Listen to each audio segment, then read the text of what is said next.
مصر کے جنگل میں ایک شہزادہ چند بکریاں چرایا کرتا تھا اور ان سے حاصل ہونے والے دودھ اور جنگل کے پھلوں پر گزارا کیا کرتا تھا۔ وہ تھا تو شہزادہ، مگر نہ تو اس میں شاہوں والا غرور تھا اور نہ ہی وہ جاہ و جلال۔ وہ عام انسانوں کی طرح زندگی بسر کرتا، روکھی سوکھی کھاتا اور زیادہ وقت اپنی رعایا کی خدمت اور خدا کی یاد میں بسر کرتا۔ اس کی نیک چلنی کا پوری ریاست میں چرچا تھا۔ اسے یہ خصوصیات اپنے رحم دل باپ سے وراثت میں ملی تھی۔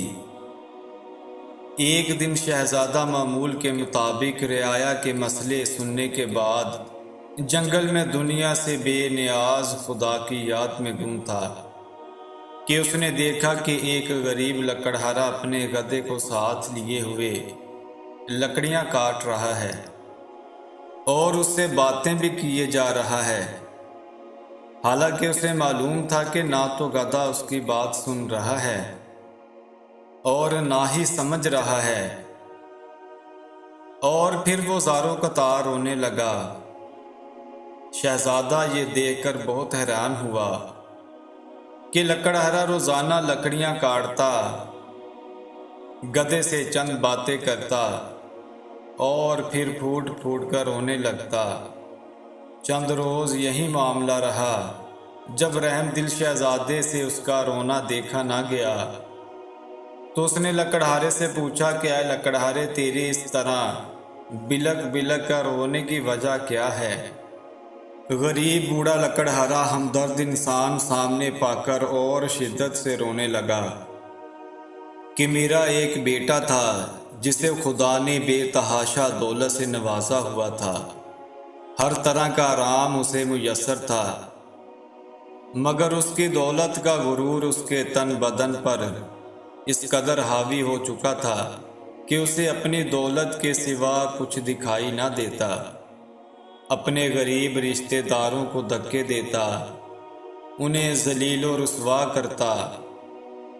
پھر اس کی بربادی کا دن آ گیا اور میری دور کی ایک رشتہ دار دوسری ریاست سے میرے گھر سوالی بن کر آئی، یہ سوچ کر کہ مشکل میں اپنے ہی کام آتے ہیں۔ وہ بہت غریب تھی، اس کی بیٹی کی شادی قریب آ گئی تھی، مگر کوئی انتظام نہ تھا۔ اسے کچھ رقم کی ضرورت تھی۔ وہ اللہ کی نیک بندی، زیادہ وقت عبادت میں گزارتی تھی، مگر میرا بیٹا دولت کے نشے میں اندھا ہو چکا تھا۔ اس نے عورت کو دھکے مار کر گھر سے نکال دیا۔ یہی وہ وقت تھا جب ہماری بربادی شروع ہوئی۔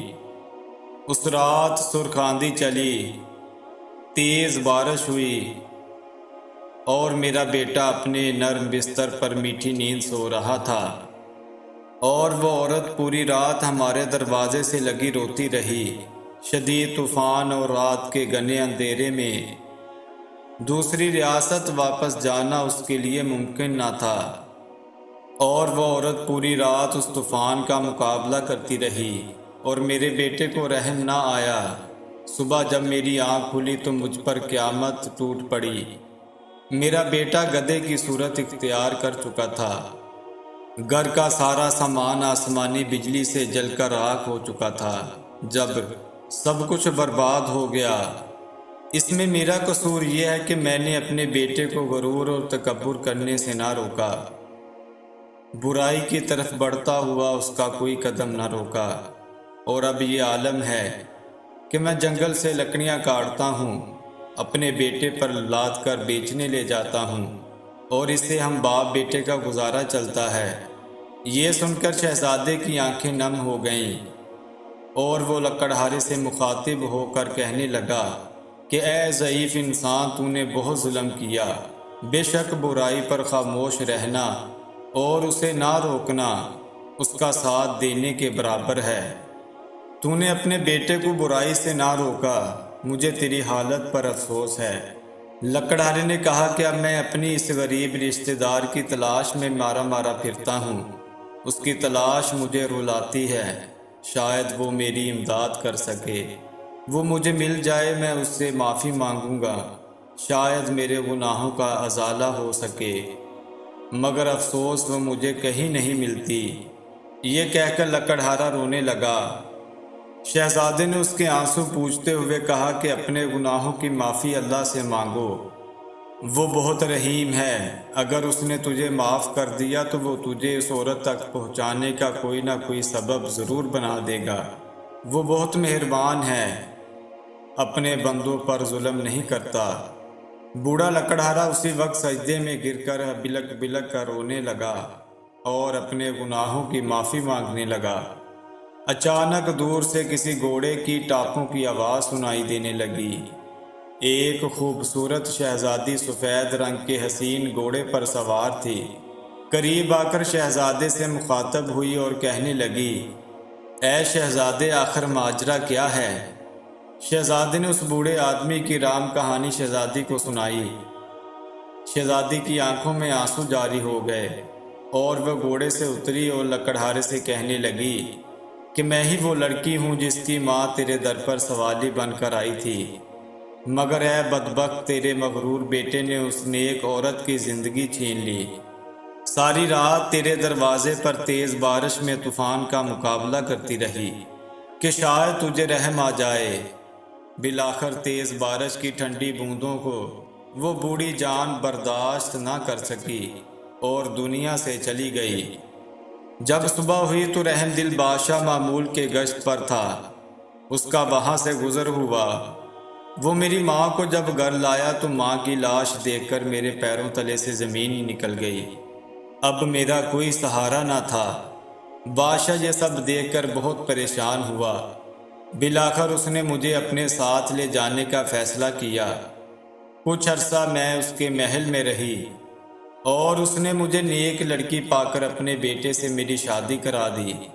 شاید یہ میری ماں کی دعاؤں کا نتیجہ تھا، جس نے میری خاطر اپنی جان قربان کر دی تھی، اور اس رب نے مجھ غریب انسان کو زمین سے اٹھا کر عرش پر بٹھا دیا، اور اس نے ایک شہزادے سے میری شادی کرا دی جو اس وقت تیرے سامنے کھڑا ہے، اور تجھے تیرے مغرور بیٹے کے کرموں نے عرش سے فرش پر گرا دیا۔